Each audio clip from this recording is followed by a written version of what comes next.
Hello and welcome to the Bird Tales. I am at a WPA. I got Skip in the back. It is really super windy outside. That's why I'm not sitting out there doing this interview.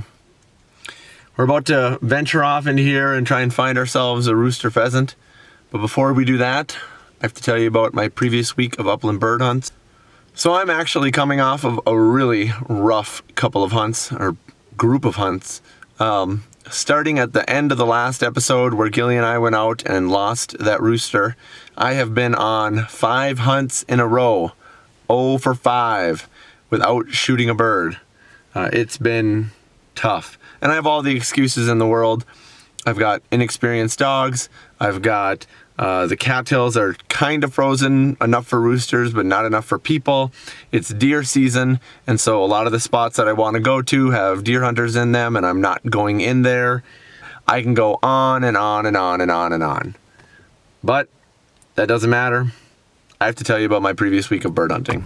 So starting last, Friday, Skip and I went to a WMA, and I deleted all of the video that was on the SD card. I only have 2 SD cards and I switch them back and forth. So if I forget to take the video off and I bring it with me and I delete it all, then you don't get to see it. But nothing happened. We flushed 2 roosters. Both of them were out of range. The next day I went out with Gilly to a WPA. Immediately he went on point and we flushed 6 hens. I was feeling pretty good, like it was going to be something worthwhile, but as we walked along, there was one rooster that flushed way out in the cattails, not even remotely in range. He must have just heard us walking.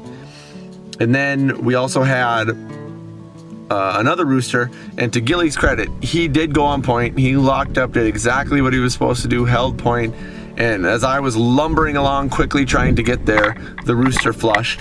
And so maybe he heard me coming, I don't know. I took a shot at him, but he was a long ways. It was just hoping to hit something.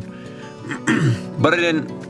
Then the next day, I went to a WPA with Skip, and we walked a long ways. We were a good 2 miles from the parking lot. And it's not an easy 2 miles. It's a 2-mile walk, but you got to go through brush and cross like 4 ditches around these wetlands. It's a tough 2-mile walk to get there. But we did. We made it there, and we flushed probably 8 hens. And that was it. Never saw a single rooster out there. Like I said, this year I have seen more pheasant hunter pressure than I think I've ever seen. I'm just complaining more, but it's true. I've seen many, many, many other pheasant hunters, and when I'm going to spots and flushing hen after hen after hen after hen. So we took a break then, didn't go hunting for 5 days. Yesterday I got out with Will.